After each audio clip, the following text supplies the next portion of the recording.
हिंदी में यूपीएससी की तैयारी से संबंधित प्रोग्राम्स को देखने के लिए सब्सक्राइब करें study IQIAS Hindi. Hello students, Indian economy यानी भारतीय अर्थव्यवस्था यूपीएससी के सिलेबस का एक बहुत ही महत्वपूर्ण हिस्सा है और साथ ही साथ ये वह विषय है जिसमें बच्चों को सामान्यतः कई बार बहुत डर लगता है। इसके सिलेबस में अगर हम चीज़ों को बहुत अच्छे से समझ लें और चीज़ों में उसके महत्व के हिसाब से अपनी तैयारी को लिमिटेड कर लें तो यह सब्जेक्ट बहुत ही स्कोरिंग भी है। इसके प्रश्नों के पैटर्न को अगर आप सही से एनालाइज कर लेते हैं और सिलेबस में उन चीज़ों को डिकोड कर लेते हैं जिन चीज़ों पर आपको फोकस करना है, तो ये सब्जेक्ट बहुत छोटा भी है, प्रिसाइज भी है और टू द पॉइंट भी है। आपको कुछ कॉन्सेप्ट समझने हैं और कुछ करंट अपडेट करने हैं। तो कैसे करना है इंडियन इकोनॉमी का सिलेबस, कैसे तैयारी करनी है इंडियन इकोनॉमी की यूपीएससी के लिए, प्री और मेंस के लिए, आज हम इस पर चर्चा करेंगे। मैं हूं डॉक्टर पंकज मिश्रा और इंडियन इकोनॉमी के सेगमेंट को यूपीएससी के लिए आपके स्टडी IQIAS हिंदी पर मैं डील करता हूं। तो शुरू करते हैं अब आज का अपना सेशन। देखिए, इंडियन इकोनॉमी का जो सेगमेंट है उस सेगमेंट को तैयार करने के कुछ बहुत बेसिक सी चीज़ों को समझ लीजिए। सबसे पहली चीज़ आपको ये ध्यान रखना है, सबसे पहले आपको ये डिसीजन ही ले लेना है कि आपको अर्थशास्त्री नहीं बनना है। आपको केवल और केवल उतनी इकोनॉमिक्स समझनी है जितना यूपीएससी आपसे एक्सपेक्ट कर रहा है। अर्थशास्त्र एक बहुत व्यापक और बड़ा विषय है और जिन लोगों का बैकग्राउंड इकोनॉमिक्स का नहीं है उनके लिए ये थोड़ा सा एक अलग और कठिन सब्जेक्ट हो सकता है। लेकिन जब आप भारत की यूपीएससी के एग्जामिनेशन के सिलेबस को देख रहे हैं तब आप देखिए कि वो किन पैटर्न पर और किन चीज़ों को पूछ रहा है। ये मूल इकोनॉमिक्स के क्वेश्चंस को कम पूछ रहा है। बेसिकली ये भारतीय अर्थव्यवस्था में जो वर्तमान स्थितियों से संबंधित अवधारणाएं हैं और उनके प्रभाव हैं उन पर ज़्यादा जाता है। तो इस चर्चा में हम लोग मुख्यतः प्री और मेंस में यूपीएससी में क्या क्या चीज़ें आती हैं, कैसे आती हैं और यूपीएससी क्या सिलेबस देता है उस पर हम चर्चा करेंगे और साथ ही साथ इसकी प्रिपरेशन कैसे करनी है आपको, इसकी भी बात करेंगे। तो शुरू करते हैं आज का टॉपिक। तो अगर आप देखें तो यूपीएससी के लिए किस प्रकार अर्थव्यवस्था महत्वपूर्ण है, तो आप देखिए सबसे पहले प्रीलिम्स का एग्जामिनेशन, फिर उसके बाद मेंस के एग्जामिनेशन में जीएस का पेपर 3 होता है जिसका 60% से अधिक हिस्सा इंडियन इकोनॉमी से डायरेक्ट आता है। और इसके बाद इंटरव्यू के पोर्शन में भी आपसे इकोनॉमी के question, current economic situation, global economic situation, इस पर प्रश्न अवश्य ही पूछे जाते हैं। प्रीलिम्स की परीक्षा में भी 18 के आसपास प्रश्न इसके आपको मिल जाएंगे हर साल। तो 15 से 18 क्वेश्चन तो मिनिमम आपको इंडियन इकोनॉमी के मिलने ही हैं। और इंडियन इकोनॉमी वो सेगमेंट है जो सामान्यतः, जैसे आप देखते हैं वेरिएशंस होते हैं कुछ सब्जेक्ट में, कभी उसके एक पोर्शन पूछे जा रहे हैं, कभी दूसरे पोर्शन पूछे जा रहे हैं, कभी कभी सब्जेक्ट से बहुत कम क्वेश्चन पूछे जा रहे हैं। लेकिन अगर आप पिछले 5-7 वर्षों के प्रश्नों को एनालाइज करेंगे तो आप पाएंगे कि इसके प्रश्नों की संख्या बहुत वेरी नहीं करती है। ठीक है, ये 15 से 18 के बीच में तो मिनिमम आपसे पूछेगा ही पूछेगा। तो ये बहुत महत्वपूर्ण हो जाता है आपके प्री के क्वालिफिकेशन के लिए। दूसरी चीज़, अगर हम मेंस की परीक्षा में, मैंने आपको बताया जीएस का पेपर 3 है, वहाँ पर आपको इंडियन इकोनॉमी बहुत अच्छे से तैयार करनी होगी। आपका 60% से ज़्यादा हिस्सा केवल और केवल इंडियन इकोनॉमी का आएगा। दूसरी चीज़ क्या है, जब आप इंडियन सोसाइटी पढ़ते हैं पेपर 2 में, वहाँ पर भी आपको इकोनॉमी की चीज़ों का रेफरेंस लेना पड़ता है। निबंध में भी आपको, एस्से में भी आपको वास्तव में इकोनॉमी के सेगमेंट्स को प्रयोग करना पड़ता है।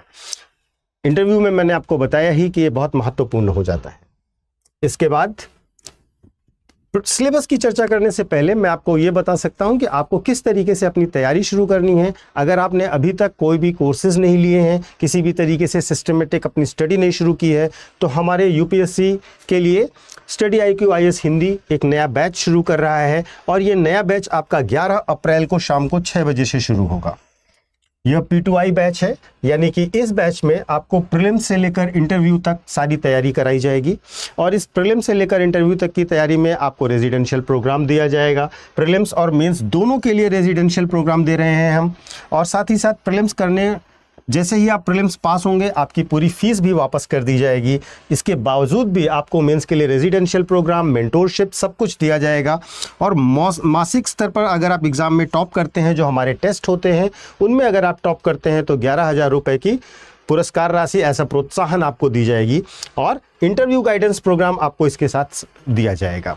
तो ये पूरे कोर्स का लाभ आप ले सकते हैं। ये हमारा अप्रैल में इवनिंग बैच शुरू हो रहा है, तो जो वर्किंग लोग हैं वो भी इसको आसानी से ज्वाइन कर सकते हैं। क्लासेस सामान्यतः रात में शाम को 6 से 9 चलती हैं और यह पूरा हिंदी माध्यम से बैच होगा। आपको study material, notes, test series, classes, lecture, everything आपको हिंदी में प्रोवाइड किया जाएगा और इस कोर्स की फीस महज 33,999 होगी और ये पूरा बैच टारगेटेड होगा नेक्स्ट ईयर यानी कि 2026 के लिए।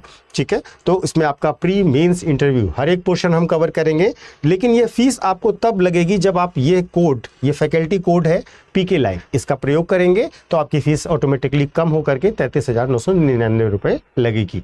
और इस फीस में आपको pre mains interview, test series, study material, notes, residential programme, mentorship, everything will be provided. हर चीज आपको दी जाएगी। ठीक है, तो चलिए वापस आते हैं टॉपिक पर। अब देखिए पूरे पाठ्यक्रम की बात करें अगर हम, तो प्रारंभिक परीक्षा में इकोनॉमिक्स के टॉपिक क्या क्या है। तो प्रारंभिक परीक्षा की अगर हम बात करें तो यूपीएससी ने सिर्फ एक लाइन का सिलेबस दे रखा है प्रारंभिक परीक्षा के लिए। हालांकि जब आप सिलेबस देखते हैं और क्वेश्चंस देखते हैं तो कई बार बच्चों को लगता है ये तो सिलेबस में लिखा ही नहीं था। जब आप देखते हैं तो यहाँ पर एक बड़ा इंपॉर्टेंट शब्द इस्तेमाल किया गया है, आदि, यानी कि इन सब टॉपिक्स के साथ और भी टॉपिक्स हैं जो इंक्लूड किए जाएंगे। आपको सामान्य समझ से इकोनॉमी के वे टॉपिक्स भी ऐड करने होंगे, जैसे कि बैंकिंग है, जैसे कि शेयर मार्केट है ना, जैसे कि म्यूचुअल फंड है, तो ये चीज़ें इसमें ऐड करनी पड़ेंगी। तो ये सिलेबस क्या क्या कह रहा है? ये सिलेबस कह रहा है आर्थिक और सामाजिक विकास, जिसमें कि सतत विकास, गरीबी, समावेशन, जनसांख्यिकी और सामाजिक क्षेत्र की पहल। अब अगर आप इसको देखें तो आपको लगेगा ये तो बहुत ही सिंप्लीफाइड है, लेकिन यहां पर ही सारे जो है क्या कहते हैं, मूल चीजें छिपी हुई हैं। इन्हीं से सारे प्रश्न बनने हैं। जैसे कि आप सतत विकास की बात करते हैं, सस्टेनेबल डेवलपमेंट की बात करते हैं, गरीबी की बात करते हैं, इंक्लूसिव ग्रोथ की बात करते हैं। तो यहाँ पर जब आप ये बात करते हैं तो देखिए कि इन क्षेत्रों में कितनी सारी योजनाएं आपकी शामिल होती हैं। जैसे सामाजिक विकास की बात करें या आर्थिक विकास की बात करें तो सरकार विभिन्न प्रकार की योजनाएं चला रही है ना। ये एग्रीकल्चरल रिफॉर्म से लेकर के वुमेन एम्पावरमेंट तक बहुत सारी योजनाएं चला रही हैं, जिसमें आर्थिक इंसेंटिव दे रही है, अलग अलग तरीके की चीज़ों को डेवलप करने की कोशिश कर रही है। इसके साथ साथ जनसांख्यिकी है, समावेशन है, गरीबी है। तो आप देखेंगे अगर आप प्रश्नों का पैटर्न देख रहे हैं तो सबसे ज़्यादा प्रश्न जब आप इसके लिए आप सबसे पहले PYQs को ज़रूर देखें। इससे आपको जो मैं आपको बता रहा हूँ वो चीज़ बहुत अच्छे से समझ आ जाएगी। अगर आप देखें तो आप देखेंगे कि जैसे गरीबी है, बहुत ही आसान और कॉमन टॉपिक है और बच्चे बड़ा इंटरेस्ट लेके पढ़ते हैं, लेकिन आप अगर गरीबी के प्रश्न देखें तो पिछले 5-7 सालों में बहुत कम है। ठीक है, ज़्यादातर प्रश्न कहाँ से आ रहे हैं? आर्थिक और सामाजिक विकास से आ रहे हैं या सामाजिक क्षेत्र की पहल से आ रहे हैं। तो ये दो एरिया जो हैं सबसे ज़्यादा फोकस है। और इसके बाद अगर थर्ड नंबर पे प्रायोरिटी वाइज देखें तो समावेशन से संबंधित प्रश्न आ रहे हैं। तो प्री का जो जैसे समावेशन की बात करें तो जनधन योजना है, मुद्रा योजना है, इसमें जो चेंजेस हुए हैं, आजकल डिजिटल इकोनॉमी बहुत न्यूज़ में है, तो आप उम्मीद करिए कि डिजिटल इकोनॉमी से संबंधित प्रश्न तो आप इस साल के पेपर में भी देख सकते हैं। क्योंकि अगर आप पिछले साल के करंट अफेयर्स को ध्यान से देखते रहे हैं तो यहाँ तक कि डोनाल्ड ट्रंप साहब ने भी अपनी एक क्रिप्टो करेंसी जारी की है। अलग अलग देशों में अलग अलग तरीके से क्रिप्टो करेंसी का दौर चल रहा है। ई-रूपी भारत में जारी हुआ है। तो ये जो डिजिटल करेंसी का दौर है, इसके बारे में जैसे न्यूज़ में बार बार आप देखते हैं कि टैरिफ लग रहे हैं, तो टैरिफ के बारे में, इन सब चीज़ों को जो लगातार चल रही न्यूज़ हैं उनके बेस समझिए और उनके इंटरप्रिटेशन समझिए। बस आपको इतना ही करना है और जब तक आप ये नहीं करेंगे तब तक दिक्कत होगी। अब जैसे इसमें बैंकिंग नहीं लिखा हुआ है, लेकिन बैंकिंग का प्रश्न लगभग लगातार पूछा जाता रहता है। ठीक है, तो बैंकिंग में आप देखिए तो लास्ट ईयर में क्या हुआ, रेपो रेट कम किया गया। अब आप रेपो रेट कम किया गया, इसका मतलब रेट्स को देखिए, पॉलिसी रेट्स को देखिए, उसके इंटरप्रिटेशंस को देखिए और ये देखिए कि किस तरीके से उसके प्रभाव भारत की अर्थव्यवस्था पर पड़ रहे हैं और सरकार ऐसी नीतियां क्यों अपना रही है। ठीक है, तो इन सब चीज़ों को, जैसे बजट आया, इकोनॉमिक सर्वे आया, तो इन सब चीज़ों को करंट के साथ ऐड करते हुए पढ़िए। आपके लिए प्री में आपके ज़्यादातर प्रश्न सिर्फ इन्हीं 3 एरिया से आ जाएंगे। तो इस तरीके से अगर आप देखें तो प्री के लिए इकोनॉमिक्स तैयार करने में आपको केवल कुछ कॉन्सेप्ट्स और कुछ करंट अफेयर्स, इन 2 को अपडेट कर लेना है। इससे ज़्यादा कुछ और करने की आवश्यकता नहीं है। ठीक है, अब आते हैं हम मुख्य परीक्षा पर, मेंस में। मेंस का सिलेबस बिल्कुल डिटेल्ड दिया हुआ है, ठीक है। मेंस का सिलेबस बिल्कुल डिटेल्ड दिया हुआ है और महत्वपूर्ण यह है कि आपको सारे के सारे प्रश्न मेंस के इसी सिलेबस से मिलेंगे। इसमें अब आपको बाहर जाने की आवश्यकता नहीं है। और अगर आप मेंस के पीवाईक्यू एनालाइज करेंगे तो आपको यह समझ आ जाएगा कि इनमें से वे कौन से फोकस एरियाज हैं। देखिए, सब कुछ तैयार करने के पीछे नहीं पड़ना है, आपको देखना है कि लास्ट 5-7 सालों में क्या पैटर्न चल रहा है, कहां से प्रश्न ज्यादा उठाए जा रहे हैं और वो पेपर में जो प्रश्न आ रहे हैं वो किस नेचर के हैं, यानी नेचर ऑफ क्वेश्चन आपको एनालाइज करना है, ठीक है। तो आप नेचर ऑफ क्वेश्चन एनालाइज करेंगे तो आपको ज्यादा आइडिया लगेगा। फिलहाल हम टॉपिक्स को देखते हैं। जैसे सबसे पहला टॉपिक है भारतीय अर्थव्यवस्था और संसाधनों की योजना जुटाना, कृषि विकास और रोजगार संबंधित मुद्दे। तो प्लानिंग हो गया, डेवलपमेंट और ग्रोथ हो गया, एम्प्लॉयमेंट हो गया, यानी कि ये बेसिक इकोनॉमिक्स, ठीक है। तो आप इसको समझ सकते हैं एक तरीके से अर्थव्यवस्था के ढांचे से संबंधित जानकारियां आपको मूलभूत तौर पर होनी चाहिए। तो अब आप इसमें क्या करें, आप जैसे योजना देख रहे हैं, प्लानिंग देख रहे हैं, तो प्लानिंग से लेकर के नीति आयोग तक क्या फॉर्मेशंस हुए उसको देखिए, नीति आयोग का फॉर्मेशन देखिए और सबसे इंपॉर्टेंट क्या है, नीति आयोग की लेटेस्ट रिपोर्ट्स को ध्यान से देखिए, ठीक है, क्योंकि ये प्लानिंग का एक बड़ा माइलस्टोन हो गया। इसी तरीके से आप देखें अगला टॉपिक है समावेशी विकास और उससे उत्पन्न मुद्दे। तो केवल इंक्लूसिव ग्रोथ नहीं देखना है आपको, इंक्लूसिव ग्रोथ से जो रिलेटेड मुद्दे हैं, ठीक है, जो समाज से और समावेशी विकास से जुड़े मुद्दे हैं उनको देखिए, जो वंचित रह गए उनको भी इंक्लूड करिए अपनी पढ़ाई में। अगला टॉपिक बिल्कुल सीधा है, बजटिंग। बजट क्या है, बजट कैसे बनता है, और इसमें इन सब चीज़ों को जानने के साथ साथ जिस साल भी आप परीक्षा दे रहे हैं उस साल का आपका करंट बजट क्या था, उसमें सरकार की योजनाएं क्या थीं, जो सरकार को घाटे और लाभ हुए वो क्या थे, ये सबसे ज़्यादा फोकस करना है आपको। और बजट जब आप देखते हैं तो उसके साथ साथ आप आर्थिक सर्वेक्षण को भी देखिए और ये आपके प्री और मेंस दोनों में काम आएगा। इसके साथ अगला टॉपिक देखें, देश के विभिन्न हिस्सों में प्रमुख फसलें, फसल पैटर्न, कृषि उपज का भंडारण, परिवहन, विपणन संबंधित मुद्दे, बाधाएं, किसानों की सहायता में ई प्रौद्योगिकी, प्रत्यक्ष और अप्रत्यक्ष कृषि सब्सिडी, न्यूनतम समर्थन मूल्य से संबंधित मुद्दे, सार्वजनिक वितरण प्रणाली, उद्देश्य कार्य प्रणाली, सीमाएं, पुनरुद्धार, बफर स्टॉक, खाद्य सुरक्षा के मुद्दे, प्रौद्योगिकी मिशन, पशुपालन, भारत में खाद्य प्रसंस्करण और संबंधित उद्योग, कार्यक्षेत्र का महत्व, स्थान, अपस्ट्रीम और डाउनस्ट्रीम आवश्यकताएं, आपूर्ति श्रृंखला प्रबंधन और भारत में भूमि सुधार। तो अगर आप ध्यान से देखें तो ये पूरे सिलेबस का 60% से ज्यादा हिस्सा है, 60% से ज्यादा हिस्सा है। और यह हिस्सा किससे संबंधित है, ये हिस्सा पूरी तरीके से कृषि से संबंधित है, ये पूरा कृषि है। और अगर आप ध्यान से देखेंगे और पेपर्स को बार बार देखेंगे तो आप पाएंगे कृषि से संबंधित कम से कम 1 से 2 प्रश्न हर साल आपसे, नॉर्मली 2 प्रश्न आपसे हर साल पूछे जा रहे हैं। और उसमें सबसे ज्यादा प्रश्न उन चीजों से पूछे जाते हैं जो विपणन से संबंधित होंगे, ई टेक्नोलॉजी से संबंधित होंगे, नए इनोवेशंस होंगे, है ना, सब्सिडी आप तैयार करते हैं, सब्सिडी को लेकर के मुद्दे, एमएसपी से लेकर के मुद्दे। आप देखिए पिछले साल भर इसको लेकर के विवाद रहा है ना, और साल भर क्या 2 सालों से विवाद चल रहा है ना। तो ये वो मुद्दे हैं, इसके प्रश्न आप लगातार देखते जाएंगे, है ना। खाद्य प्रसंस्करण नया मुद्दा है और इस पर बहुत सारा काम हो रहा है। तो अब आप देखिए कृषि को बहुत अच्छे से तैयार करना है और कृषि के प्रश्न आपको हर साल कम से कम 2 मिल जा रहे हैं, क्योंकि 60% एरिया सिलेबस का तो कृषि सीधा सीधा आ रहा है। तो अगर आप देखें तो फसल पैटर्न को ठीक से देखिए, सिंचाई को देखिए, एमएसपी, सब्सिडी, है ना, इन चीज़ों को ध्यान से देखिए, पशुपालन पर भी ध्यान दीजिए, है ना, पशुपालन और खाद्य प्रसंस्करण, ये मुद्दे बहुत इंपॉर्टेंट होते जा रहे हैं आज के समय में। इसी प्रकार से जब हम आगे बढ़ते हैं तो आगे के टॉपिक्स में देखिए, अर्थव्यवस्था पर उदारीकरण के प्रभाव, औद्योगिक नीति में परिवर्तन और औद्योगिक विकास पर उनके प्रभाव। तो इंडस्ट्रियल पॉलिसी को ध्यान से देखना है आपको, औद्योगिक नीति को ध्यान से देखना है। और जब हम पॉलिसी पढ़ते हैं तो सामान्यतः हम देखते हैं कि कैसे कैसे कब कब पॉलिसीज बनी। आपको लेटेस्ट पॉलिसी और नए चीजें जो ऐड हुई उस पर ज्यादा फोकस करना है। इसी तरीके से उदारीकरण का क्या प्रभाव पड़ा अर्थव्यवस्था में, यह बहुत महत्वपूर्ण है।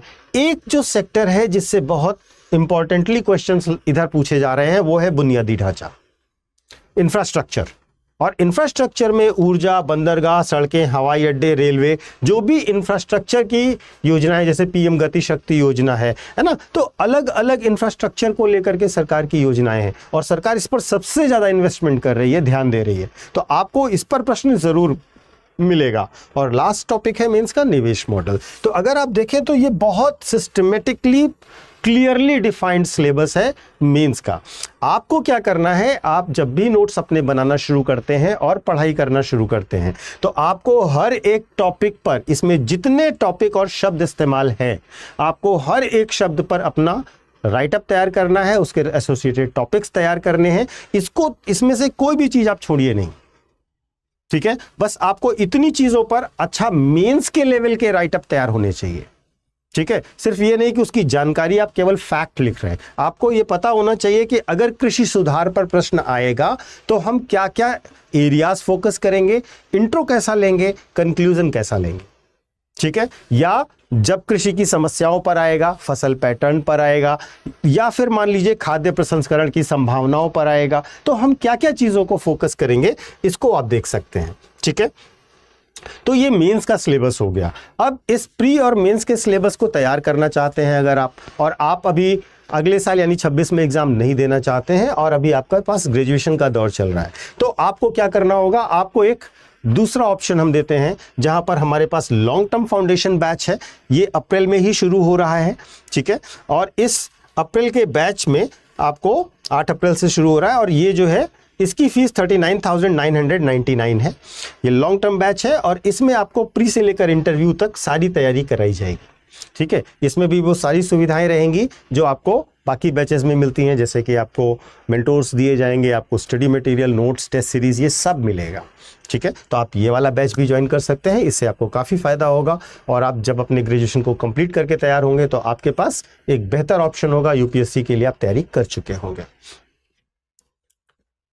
अब कहाँ से पढ़ें ये इकोनॉमी, कैसे तैयार करेंगे इकोनॉमी का सिलेबस? तो देखिए सिंपल ये है कि आप कोई भी एक बेसिक बुक ले लीजिए और बेसिक बुक पढ़ने से पहले सबसे पहले आपको एनसीईआरटी पढ़नी है। अगर आप 9 to 12 एनसीईआरटी पढ़ लेते हैं तो आपके पास जितने भी बेसिक कॉन्सेप्ट्स हैं यूपीएससी के लिए, प्री और मेंस के लिए, वो सारे तैयार हो जाते हैं। स्टैंडर्ड बुक्स के नाम पर आपके पास मार्केट में बहुत सारी बुक्स अवेलेबल हैं, हमारी खुद की स्टडी आईक्यू की भी बुक अवेलेबल है, तो आप कोई भी एक बुक ले सकते हैं। जो भी बुक आपको लगती है कि सिलेबस के टॉपिक्स को कवर करती है, आपको सिलेबस के टॉपिक से मैच करके लेनी है, इसलिए नहीं लेनी है कि सब लोग ये बुक कह रहे हैं। आपके पास अच्छी बुक होनी चाहिए और एक ही बुक होनी चाहिए, एक से ज़्यादा बुक मत पढ़िए। इसके साथ साथ आप करेंट अफेयर्स के लिए न्यूज़पेपर्स को देखते रह सकते हैं, या न्यूज़पेपर वाले जो शोज़ हमारे चैनल पर चलते रहते हैं, जैसे कि इंडियन एक्सप्रेस का है ना, जैसे कि करेंट अफेयर्स का चलता रहता है, न्यूज़ एट 9 चलता रहता है, तो इस तरीके के शोज़ को आप डेली एक कोई शो, 2 शो फॉलो करते रहिए। हिंदू का चलता है, द हिंदू चलता है, तो आप कोई भी समाचार पत्र वाला विश्लेषण देख लीजिए, उससे आपको करंट अपडेट होता रहेगा। मैगजीन्स अगर आप कोई लेना चाहें तो एक मैगजीन में उसका जो इकोनॉमी का सेगमेंट आता है उसको देखते रहें, नहीं लेंगे तो भी ये काम चल जाएगा।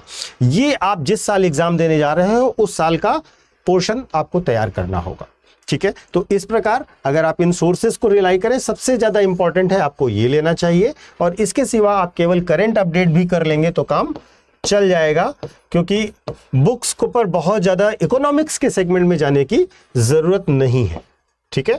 आप एक ढंग की क्लास किसी भी टीचर की कर लेंगे, कोई भी टीचर अगर आपको अच्छे से इकोनॉमिक्स पढ़ा दिया तो उसके नोट्स आपके लिए ज्यादा बेहतर होंगे किसी भी बुक से, क्योंकि बुक्स बहुत हैवी हो जाती हैं, बच्चे को टर्म समझ नहीं आते, फिर वो थोड़े दिन पढ़ने के बाद उसको पढ़ना बंद कर देता है। इंडियन इकोनॉमी के सेगमेंट में प्रॉपर्ली मैं बात कर रहा हूँ इसमें, ठीक है। इससे अच्छा यह है कि आप एक गाइडेंस लीजिए, एक टीचर से क्लास करिए, उसके नोट्स तैयार कर लीजिए, और वो नोट्स सफिशिएंट एनफ होंगे। कोई भी टीचर अगर पढ़ा रहा होगा तो ये मान के चलिए, तो इसमें कुछ घबराने की बात नहीं है, ये बहुत ही आसान प्रक्रिया है।